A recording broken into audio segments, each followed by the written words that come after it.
Buddhism point of view. As you have seen the present situation of the world, all over the world, and I had the opportunity of attending the second Assembly of the World Religions held in San Francisco in August 1990. We had very lively discussions about the interfaith dialogue and harmony. In this assembly, scholars of different faiths from the world assembled there. They discussed about different aspects and the ways and means to make harmony and understanding among the different faiths of the world. I have mentioned in my paper that sometimes the religion makes some troubles, conflicts, or understanding among the people, leading to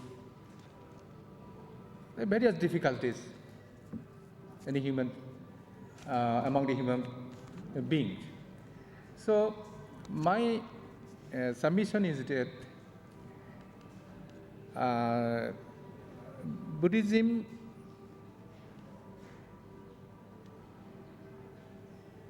should apply tolerance as a religion for promoting the inter-religious dialogue, because we need the world peace and harmony.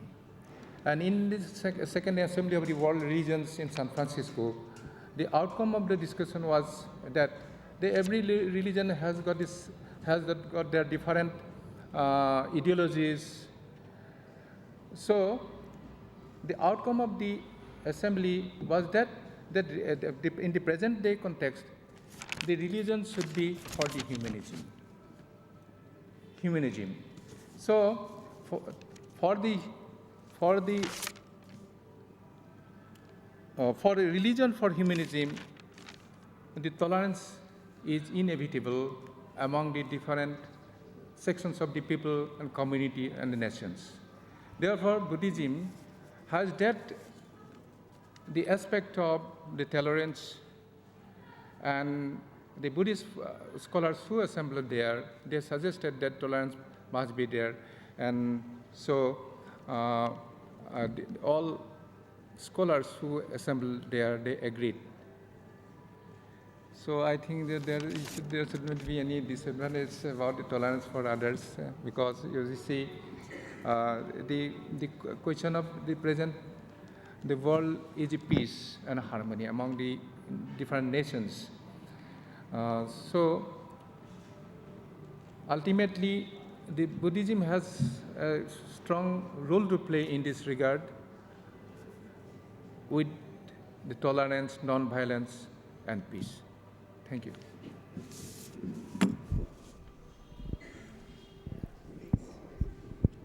I'd just like to add a non-scholarly footnote to that excellent summary, if I could. Tolerance is never tolerance of abuse. It's never tolerance of oppression. It's never tolerance of deception. The people who make unethical conversions are not only betraying the Buddhists they convert, they betray their own religions. And nothing in mutual respect and tolerance among religions suggests that we need to go along with those betrayals. We need to be very firm. But it also does, in Cambodia, if you convert to some of the religions that do conversions here, you're told you can no longer speak to your family because they're heathens. You have to move your house so it's far enough away from the Wat because you don't want to be polluted. Now, I'm not in a position to say this is not Christianity, but I certainly know that nothing in what Christ taught sounds like this. I don't think that tolerance is going along with this. I think that tolerance is finding the strength and the partnership with what is positive in the other tradition so that we can jointly oppose what's wrong. Thank you.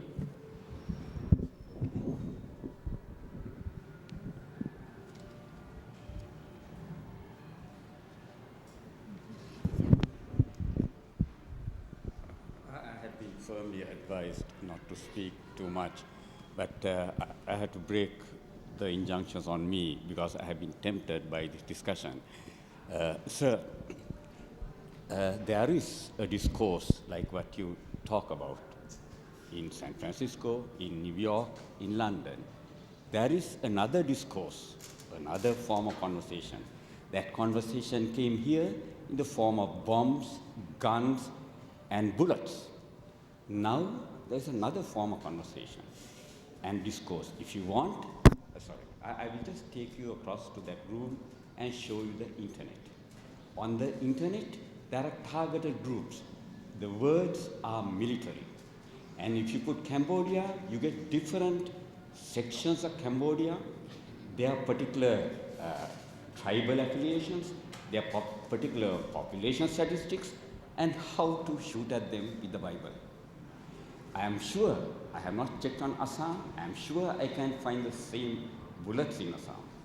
I am not exactly a strong Buddhist, neither am exactly a strong and tolerant person, but I believe at a certain stage, one has to rise up and throw away these type of curtains that hide us on the truth.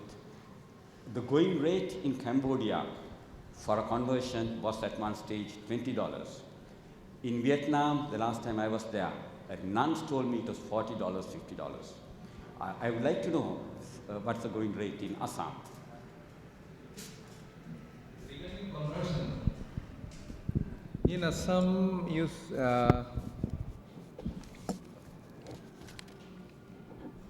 actually, in Assam, Buddhist, there are traditional Buddhists in Assam, including the Northeast India, the 7 states, both Theravada and Mahayana. But there are some conversions, Buddhism, some Thai Ahom peoples who migrated to Assam in 1228 BC from the province of Yunnan province of China. Actually, they were Buddhist, formerly they were Buddhist, but later on they were Hinduized. But after some decades, they have embraced Buddhism again. Some sections of the Ahom community have embraced Buddhism in Assam. But the other people who are mostly tribal, backward, and scheduled caste. The scheduled caste people who are economically poor, they follow the Dr. Baba Saheb Ambedkar. But they are not practicing Buddhism, or neither they are embracing Buddhism. But they follow Dr. Baba Saheb Ambedkar, like the Ambedkar it is in Maharashtra. But in case of Assam, though conversion is there, but without any money, without any bribe, but they are embracing themselves with the help of the Bhikkhu Sangha and the Buddhist organizations there. And this is the situation of Assam at present.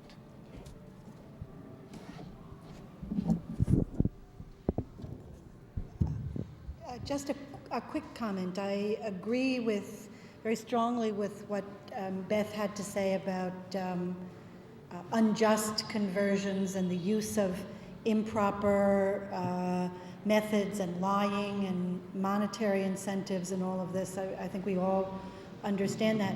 On the other hand, I think there's another element to this that we need to think about, and that is that people also leave the religions of their birth for many, many reasons. I mean, if all of the Catholics who have become Buddhists came back to Catholicism, we would have a very lively Catholic Church. So in that sense, there is an element in which an element of this conversion process is the enormous dissatisfaction and longing that people feel, many people feel, some people feel in their own traditions. And they move. They move. This is not the 15th century or the 14th century. They move to another place where they find something that works for them. And all of the religious institutions are worried about losing people.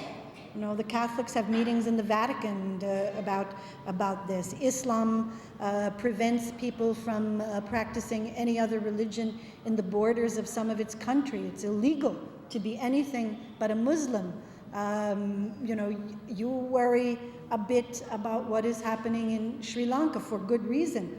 But at the same time, there are good reasons people are unhappy in the spiritual history that they have and go to another history. And the religions need to look at what they are not doing and not giving people.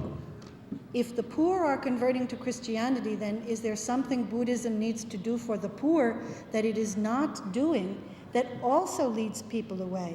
If people are leaving the Catholic Church because they feel no personal, no spiritual richness, then the Catholic Church needs to look at its practices and why people don't want to stay there.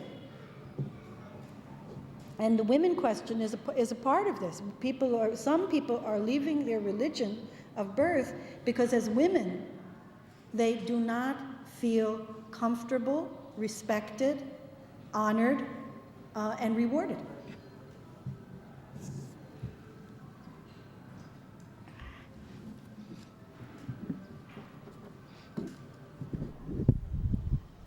I would just like to add a few more comments because about this. Quite a few things have come to mind.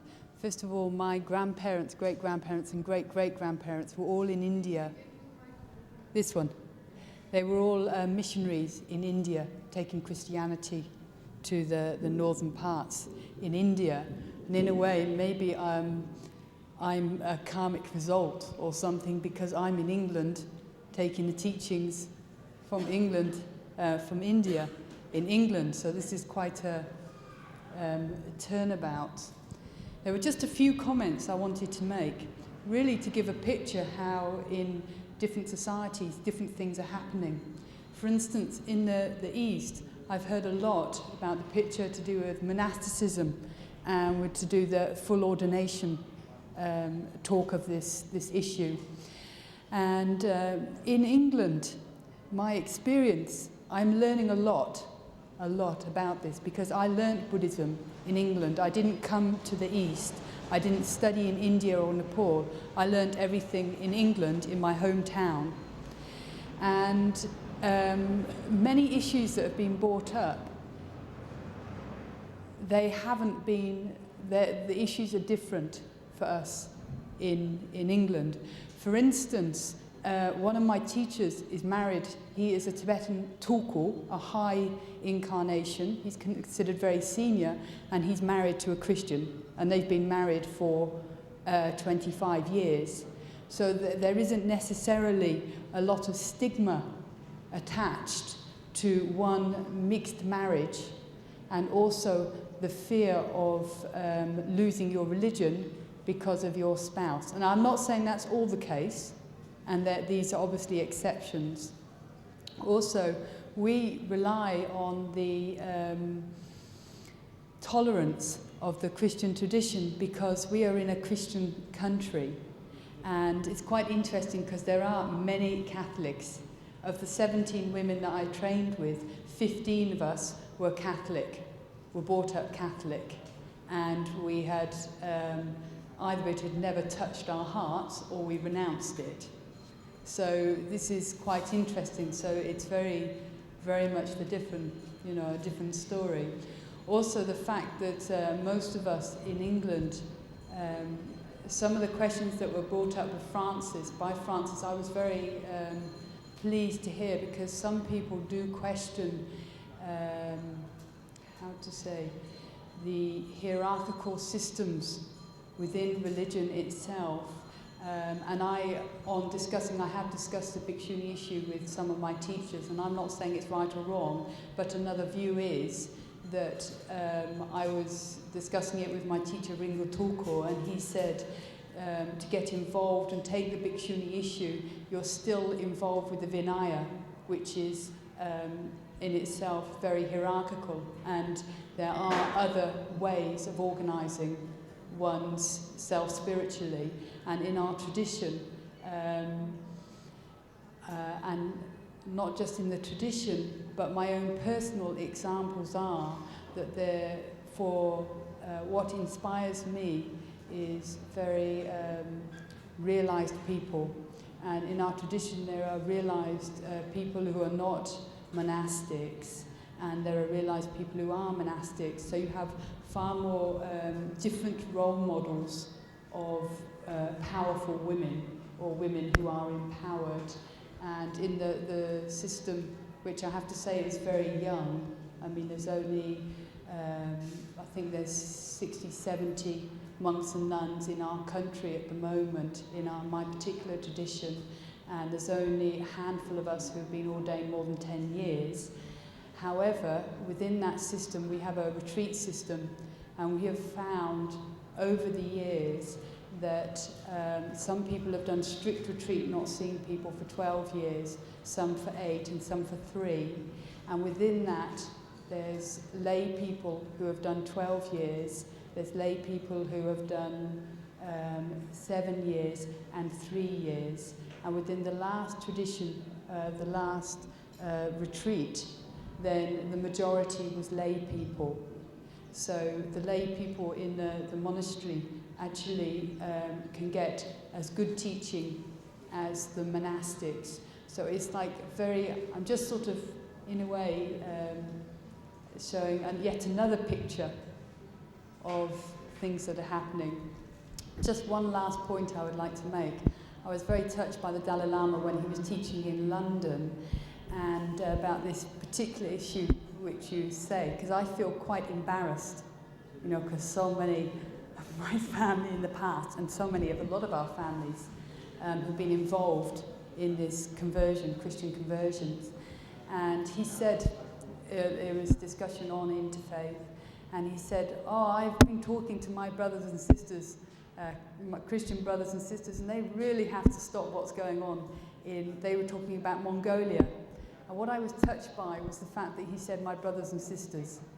And I think what it emphasised really was that the dialogue was there, and through having the dialogue and being, friendly and with friends, then he could say, I don't know how much effect it had, but I just was quite touched by the way he put it, that they are brothers and sisters, they are spiritual brothers and sisters, but their actions are not benefiting.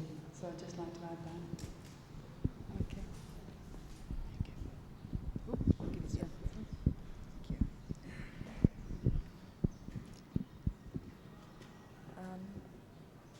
Any other questions or comments, thoughts? Please. Okay. Right. I would like to add a comment about the conversion. As my knowledge, in Sri Lanka, mostly, the reason of the conversion, I think it is most Buddhists are traditional Buddhists. And I think they are not, they are not act like real Buddhist, because mostly they are doing their activities for their own publicity. And many people are in Sri Lanka very rich Buddhists. And I am sorry to say that there are many poor people who need help. But those very rich people don't give their help as their needs, but they also giving their donations and their support very, how do I say,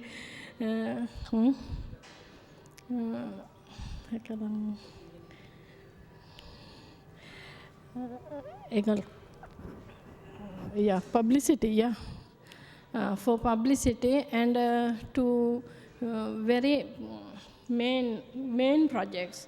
But there are many poor people who need help. They can help more and more for the society. Most of the time, they are building very big buildings and institutions and temples and hospitals and many things, but there are a lot of people starving in front of their gates. So that's the thing, I think. That's the thing, those poor people get in their intention to get any support from any other religion or something. So I think as Sri Lankans or as any other Buddhist, we must act like Buddhists according to the Buddhism, because Buddha preached to help each other, share what you have in your hands, and if you can share what you have in your hands, you can be a good Buddhist. Thank you.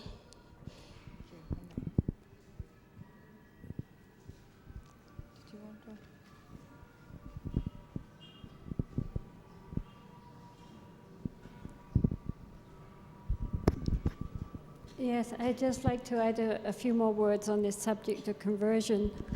For the last 2 or 3 years, I've been mainly living in South Asia, around Malaysia and Singapore. And there, of course, there is a large Chinese minority. In Malaysia, they're the minority. In Singapore, of course, they're the majority. Now, traditionally, many Chinese were Buddhists. And when you get the quotas, then they will put themselves down as Buddhist. But of course, to them, Buddhism means going to the temples, making offerings, casting lots for the future, and sponsoring the monks or the nuns to do pujas, to do rituals for the ancestors. Beyond that, they know nothing about Buddhism. Now, the wealthy people there, again, are very willing to donate very generously for building huge temples. Or even recently, I know someone who offered $5 million to build this gigantic statue in Nepal. A statue. And this is all done with great devotion. But those temples which they build are empty. If they have 1 or 2 nuns or a monk there, they're lucky. So this is the problem. The young people who are now well educated, the young Chinese people, they often are actually looking for something. They are looking for some spiritual path. But if they go to the temples, what are they told? You know, just make donations or say Namo Amitofo. That's it. Even the monks and nuns, they cannot explain what is the Dharma because they themselves don't know. And so then, what are these young people to do? the Christians. Or in Malaysia, the Muslims are very well organized. They have study groups. They have classes for learning whichever particular brand of Christianity or Islam they espouse. They have a sense of community, of taking care of their people, and so that you feel that you belong in a community. And of course, also there is the appeal that they imagine that Western people are Christians.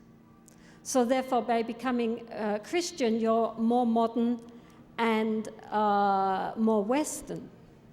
So to their mind, these young people, Buddhism is something very old-fashioned, very superstitious, and totally irrelevant to their lives.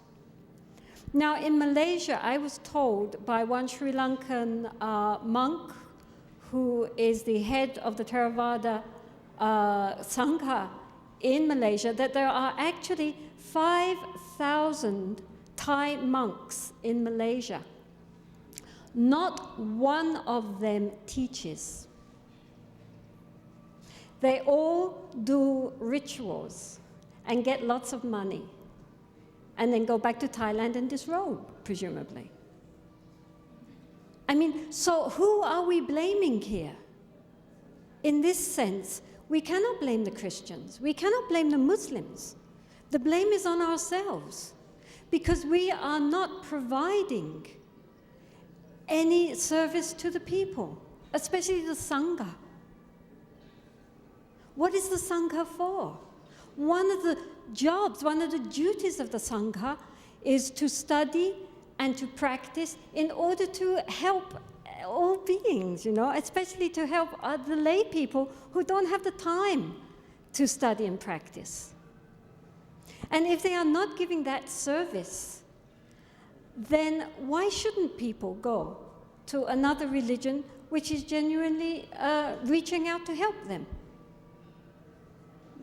So, I mean, this is what I feel. I feel that in many cases, the responsibility for the neglect of the Dharma lies in the hands of the Sangha of that country, and we shouldn't blame anybody else. Thank you.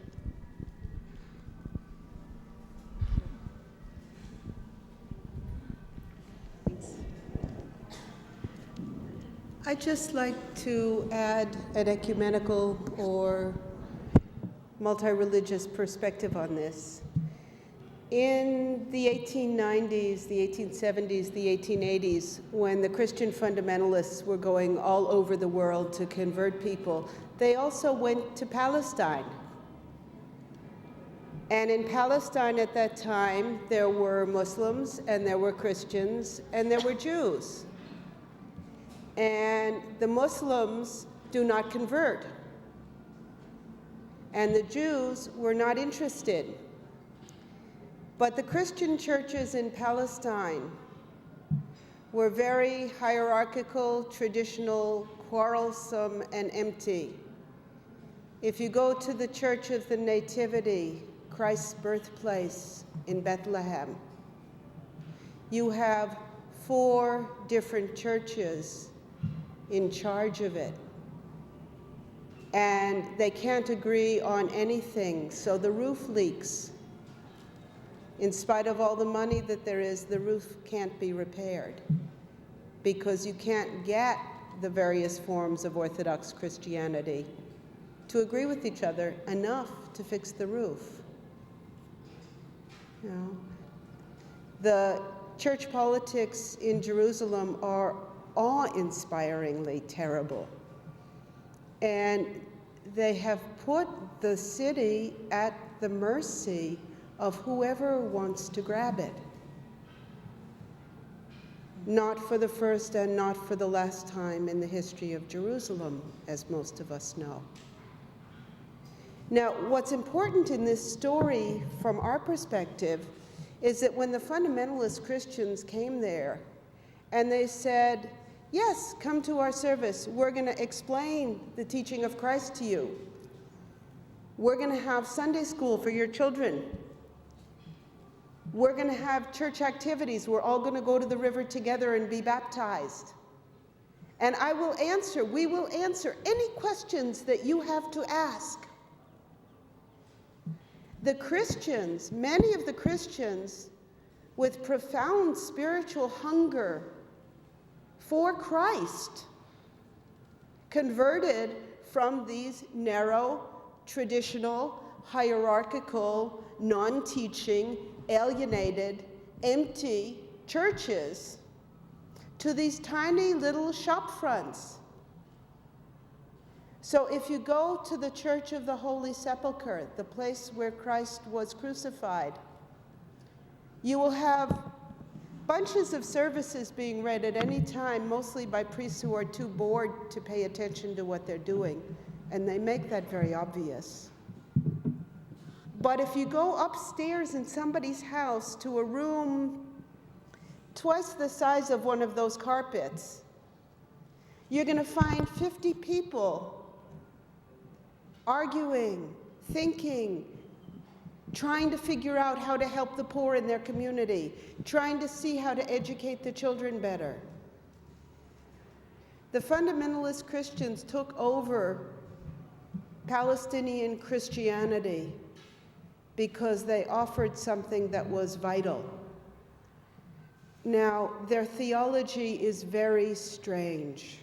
It's the same very strange theology that they bring here.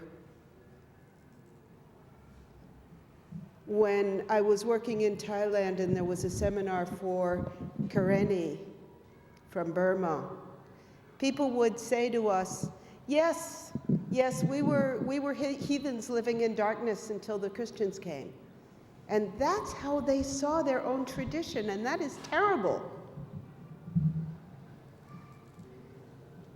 But it's not only Buddhism that offers people a more fertile field. When the commitment on the part of the people who are responsible for being committed, who say that we have staked our lives to live the meaning of our beliefs. And that's what these robes mean to me. They say, my life belongs here. If we do not give a Buddhism that is nourishing, that is wholesome, that is sustaining, who will? And who will we blame if people find nourishment elsewhere? Thank you.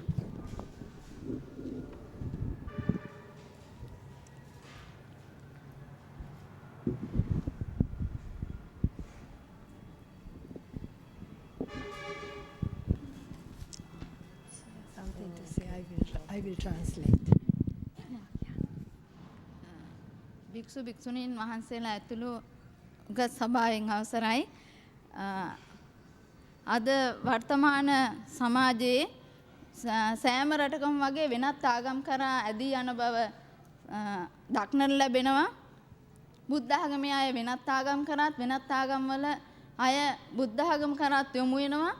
අත් වශයෙන්ම මේකට එකම හේතුවක් නෙමෙයි, හේතු විවිධාකාරයෙන් තියෙන්න පුළුවන්. ප්‍රධාන වශයෙන්ම බුදුදහමේ ආගමික නිදහස කාලාම සූත්‍රයේදී බුදුහාමුදුර දේශනා කරලා තියෙනවා. නිදහස් චින්තනයේට පූර්ණ අවසරය දීලා තියෙනවා. ඒ නිසා ඕනම කෙනෙකුට නිදහස් චින්තනයට අනුව Tamanට ආගමක් තෝරගන්න පුළුවන්. With your permission, I speak to you today.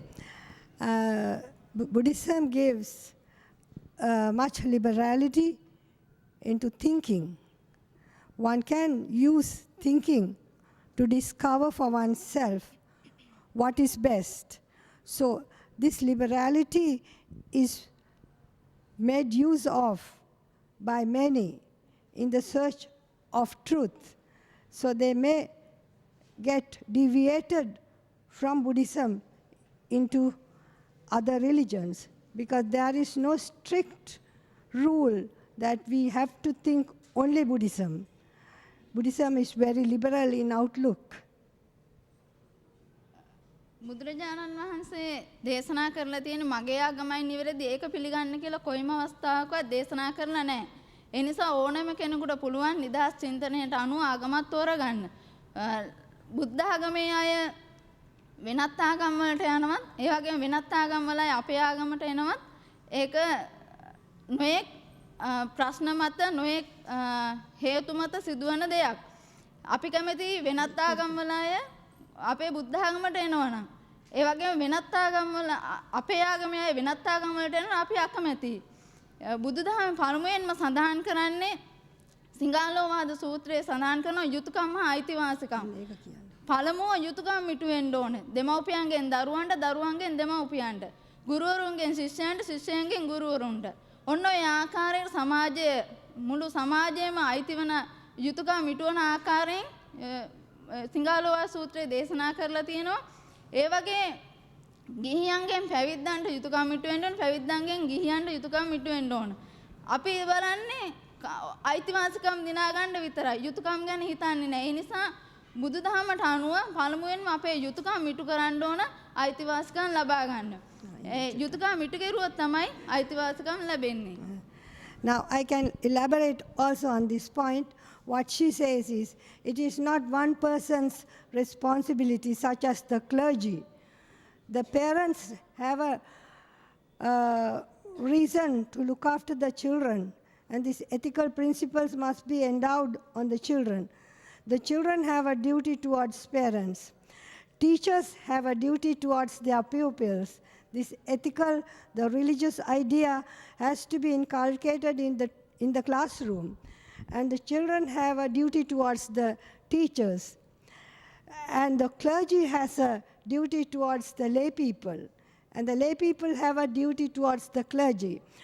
So in that way we find that it is just not one person's responsibility, but the whole mass internet, the network of society is responsible for the situation where people are getting frustrated and they don't get the correct perspective of their own religion, and they go searching for other places. So it is duty bound that all of us have a responsibility towards the correction of society and the religious beliefs and religious life.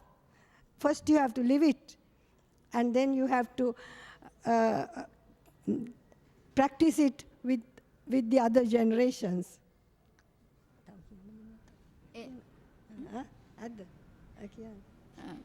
ඒ නිසා වෙනත් ආගම් කරා යනවායි කියන එක මම දකින්නේ ඒ ආගමෙන් නිසියාකාර යුතුයකම් ඉටු වෙන්නේ නැත්නම් ඒ වෙනත් ආගම් කරා යොමු වෙනවා කියලා. ඒ නිසා මම ඉල්ලා සිටිනවා තමන්ගෙන් යුතුයකම් ඉස්සෙල්ලා ඉටු කරලා අයිතිවාසිකම් දිනා ගන්න කියලා. So I see as if that people are converted because the proper duties are not given by that interacting society.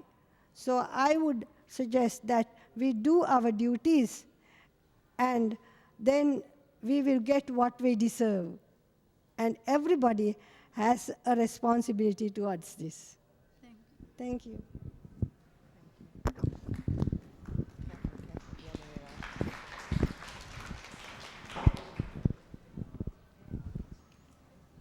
Are there any more questions or comments? Yes. Sorry.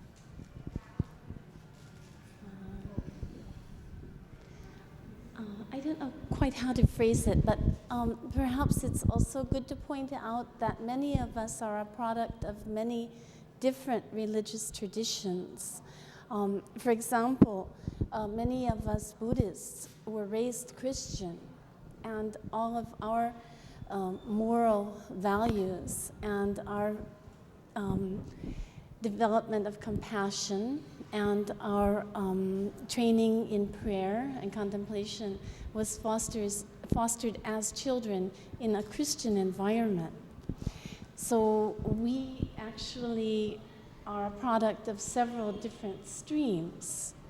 And religions are not necessarily so compartmentalized as we may believe. Even living now in multicultural societies like Hawaii, for example, we are influenced by many cultural values, many religious beliefs. And in recent years, His Holiness the Dalai Lama has been calling for a new spirituality that is beyond religions, to recapture sincere and profound religious values that don't necessarily have to be labeled and named and divided and considered the property of only one faith. This is hard medicine to swallow for people who've been brought up in a single religious tradition, to believe that it is the best and perhaps the only path. But I feel it's important for human beings now to recognize the commonalities, or I think we're going to have a hard time establishing world peace.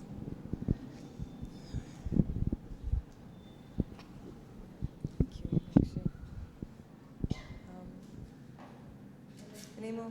Yes, come.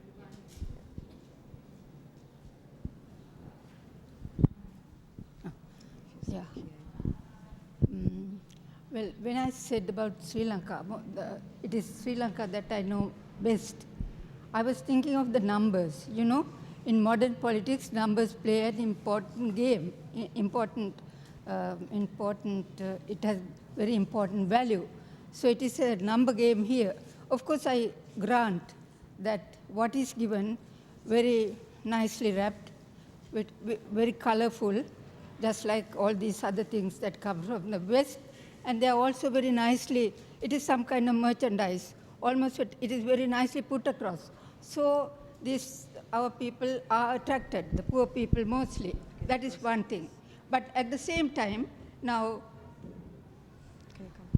all this shows that the traditional values are being removed, taken off, and gradually we are marching towards globalization, global culture.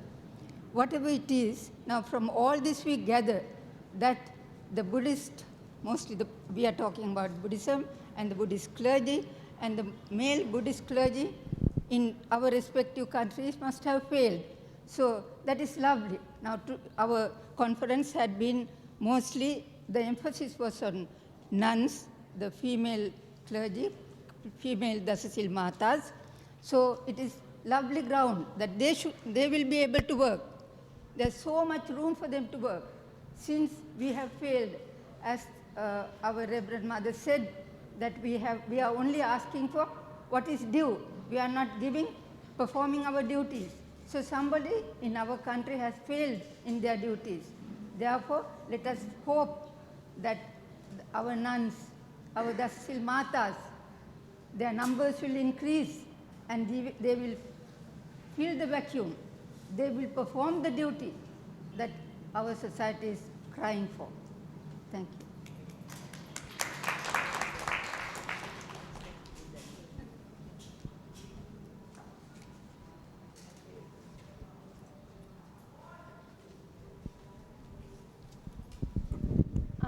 នៅក្នុងប្រទេសកម្ពុជាខ្ញុំនៅភូមិភាគខាងពីយប់ឯណោះវាមានសាសនាខុសគ្នាសាសនាយេស៊ូនៅក្នុងតាមជនបទគេតែងចុះផ្សព្វផ្សាយឲ្យប្រជាជនខ្មែរហ្នឹងចូលមកសាសនាគេដូច្នេះគេមានបច្ច័យបន្តិចបន្តួចទេហើយខ្ញុំមានគម្រោងផែនការក្នុងធម្មយាត្រានេះដើម្បីនឹងចុះផ្សព្វផ្សាយខ្ញុំមិនទាញគេទេក៏ប៉ុន្តែឲ្យគេងាយយល់និងងាយធ្វើអ្វីៗនឹងចូលសាសនាពុទ្ធកុំឲ្យគេចោលពុទ្ធព្រោះនៅប្រទេសខ្មែរពីដើមអត់មានយេស៊ូទេមានតែសាសនាពុទ្ធហើយនឹងអ៊ីស្លាមបន្តិចបន្តួចតែឥឡូវនេះវាមានច្រើនប្រហែលជាខ្ញុំតាមប៉ាន់ស្មានមើលក្នុងជនបទឆ្នាំ2000ប្រកាសជាមានសាសនាពុទ្ធតិចហើយសាសនាយេស៊ូច្រើននឹងតាមខ្ញុំស្មាន So I'm from the north of Cambodia, and I have to tell you that only a few years ago a sort of movement started to convert people, to do some public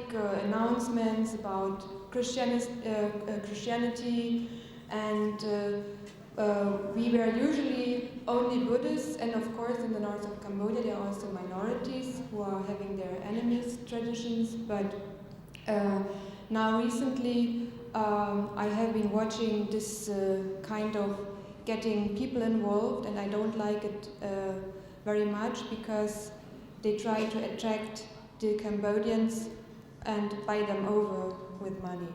And through the Dhammayatra movement, we are trying to also explain about the behinds of that, about the reasons, and so otherwise we are going to become a Christian society, and we have been a society of more than 90% Buddhists so far.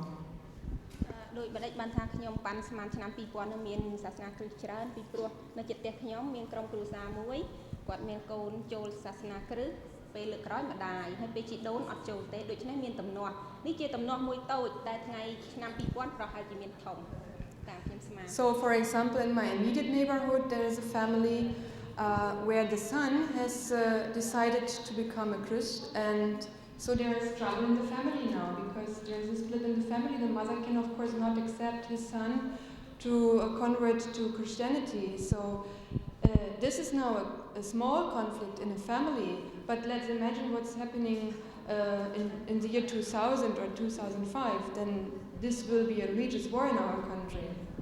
ចំពោះសាសនាទាំងអស់សាសនាគ្រីស្ទានសាសនាយេស៊ូសាសនាកាតូលិកហើយមហាម៉ាត់ក៏ដោយខ្ញុំតែងតែថាអ្នកដែលរៀនចេះដឹងពិតប្រាកដគឺដូចតែគ្នាគ្មានខុសគ្នាតែអ្នកដែលមិនសូវចេះដឹងពិតប្រាកដហ្នឹងច្រើនតែមានទំនាស់ដូច្នេះខ្ញុំចង់ដូចជាការពារទុក So I see the reasons for this attractedness in having not enough knowledge. Having not enough knowledge, otherwise it would be much easier to resist, and only a real practice could prevent us from being bought over to other religious or cultural backgrounds. ថ្ងៃក្រោយក្នុងធម្មយាត្រានេះខ្ញុំនឹងគិតធ្វើកតិបានមួយឲ្យគេងាយយល់អំពីសាសនាទាំងអស់គ្នាកុំឲ្យមានទំនាស់ព្រោះខ្ញុំខ្លាចទំនាស់នៅកម្ពុជា So this is then a new agenda also for the Dhammayatra movement, because our initial agenda was reconciling the country and trying to support peace because of the Khmer Rouge, but now we have a new thing on our agenda which needs to be addressed. Thank you.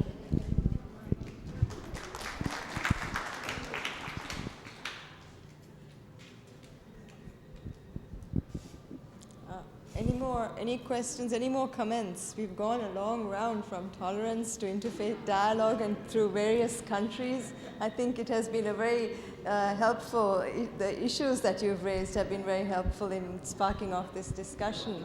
Are there any more comments or questions or definitions of tolerance or anything? No? Just have a quick comment. If any of you are interested, in the course of the conference, I will put on the internet access to a Christian fundamentalist group, which would have targeted each of your countries by section. So you will know what is in store for you in year 2000 in their own words. I will just take you across there for half an hour, 1 week. Did everyone hear that? I think Susantha was offering to give us some information on the internet concerning Christian fundamentalist groups who have targeted each of the countries and to give information on what they're doing there. Is that right? They are targets. My targets, Yes. their targets. I'm sure this lady's village will be there. I'm sure Assam is there. I will give you in their own words, in their website, their targets and where they expect Christianity to be in year 2005. It's not a conversion by conviction, it's a conversion by targeting, money and other things. Yes. So if anyone's interested, please contact Susantha. Thank you. Yes.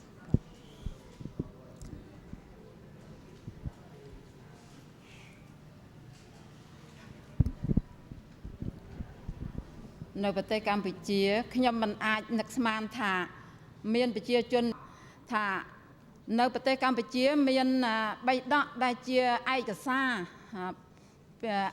រជាពាក្យព្រានប្រដៅរបស់ព្រះសម្មាសម្ពុទ្ធមានច្រើនហើយចែកជូនទៅតាមខេត្តគ្រប់វត្តនានានៅក្នុងប្រទេសកម្ពុជាស្ទើរតែគ្រប់វត្តទាំងអស់ដូច្នេះហើយប្រជាជនអបាសកអបាសិកាបានរៀនសូត្រនៅពុទ្ធិកានោះអាចនឹងយល់ហើយ มันអាចនឹងទៅកាន់សាសនាដទៃច្រើនដូចជានាងមានប្រសាសន៍ខាងមុនទេអ្នកចាចា So I cannot confirm what my colleague from Cambodia has said. I think there are only very few Christians or believers in other religions than Buddhism in my country at the moment. And still there is a quite good coverage in our vats and Buddhist schools, which helps to study Buddhism.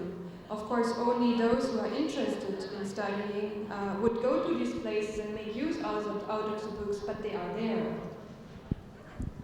មានអ្នកកាន់សាសនាយេស៊ូមានខ្លះច្រើនក្មេងយុវវ័យជាយុវជនយុវនារីដែលជឿទៅតាមពាក្យឃោសនានៅតាមសាលាខ្លះហើយក៏បានយល់តាមគេមួយចំនួនហើយក៏កាន់ទៅប៉ុន្តែឪពុកម្ដាយកាន់សាសនាពុទ្ធទេ So I think these are probably mainly the younger people, so who are not so deep in their knowledge and also not so rooted in their culture, so that it is much easier for propagandists to buy them over.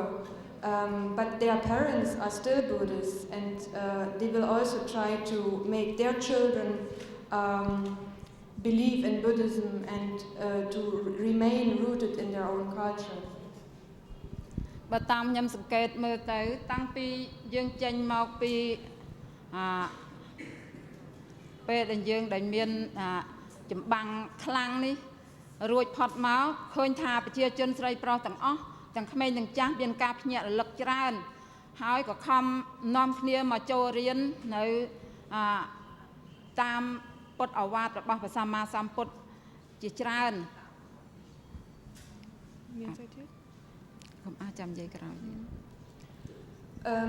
I have observed that as a result of our recent history, younger but also older people take more attention to what is going on politically, and Buddhism provides them some sort of comfort, so it's not so easy for them to get off this, and I believe that this is quite a reason for them to really stick to their initial culture and belief. ដូចជានៅបច្ចុប្បន្ននេះនៅវត្តដែលខ្ញុំរស់នៅសប្តាហ៍ថ្ងៃផ្ទាល់មានដូនជីចំនួន100នាក់ហើយក្នុងខែវស្សាមានចំនួនដល់ទៅ120ឬ150នាក់ So for example in the wat where I'm staying we are usually 100 or 120 donjis living there, and in the rainy season we are even 200 to 250, and we are providing service. We are studying, but we are also giving back to the society and serve. តែដូនជីទាំងអស់នោះបត្រៃបេដកចែកទៅតាមស្រុកស្រែទៅគ្រប់ខេត្តទាំងអស់សូមអរគុណ It is a problem, she says. It is a problem. Younger people are very much attracted to get converted to Christianism because they hope that they will get access to Western education, to the international languages, that they will be given the chance to go abroad to study. This is what makes them shifting from their own tradition. But their parents are Buddhist believers, and the Tripitaka is valuable all over the country. So the Buddhist teaching will not die in Cambodia. Okay, I think we have just time for one more question or comment from Liz. Well, I've listened to this session with great interest because I am someone whose religious identity is not exclusively within one religious tradition. And I wanted to say, in connection with the discussion concerning fundamentalism, fundamental Christianity and unethical conversions, that those Buddhists who are opposed to that, and I'm sure you all are, have allies within the Christian church who also oppose such methods. The Christian church is not a monolithic entity. There is dialogue within it, and there are many who are concerned to promote harmonious, loving, peaceful relationships between religions. My own work in England now concerns this. And the Christian church that I am now working for has passed at its highest level a code of conduct which involves interfaith relations. And at the heart of it is respect, courtesy, the willingness to learn, and opposition to any methods of unethical conversion. And I felt I had to say this at the end.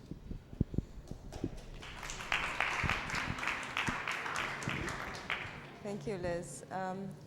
I think there's someone who really wants to talk to us. So maybe this will be the last person, okay? Because then we need to have a break.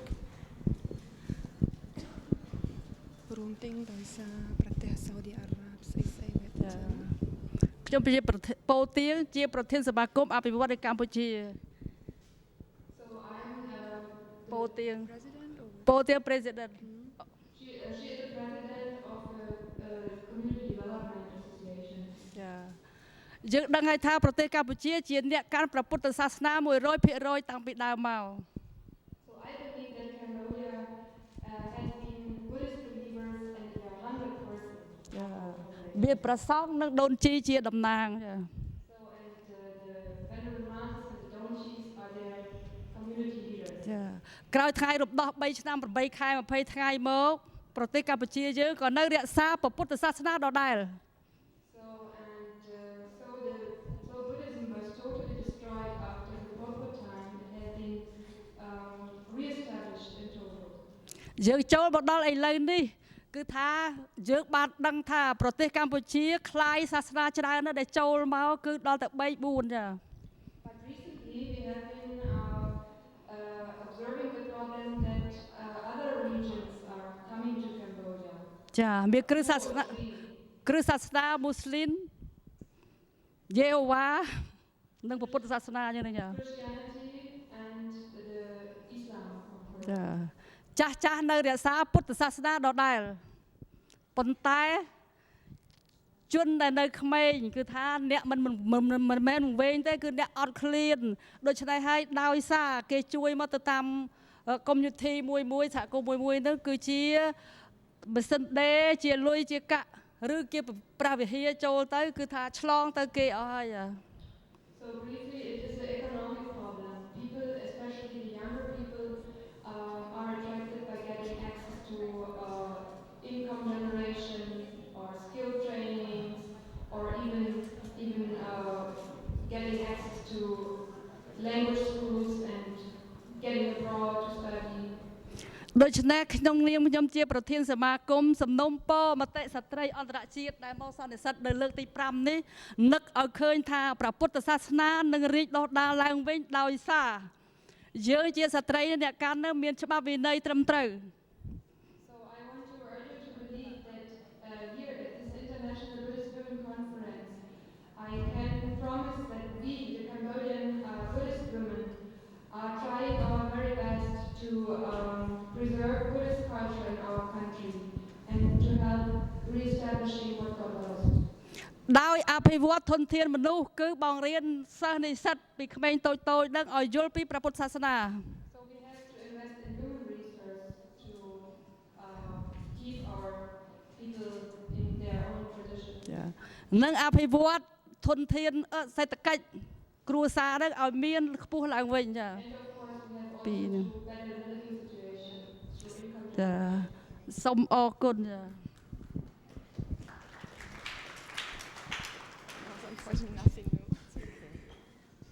Okay, thank you.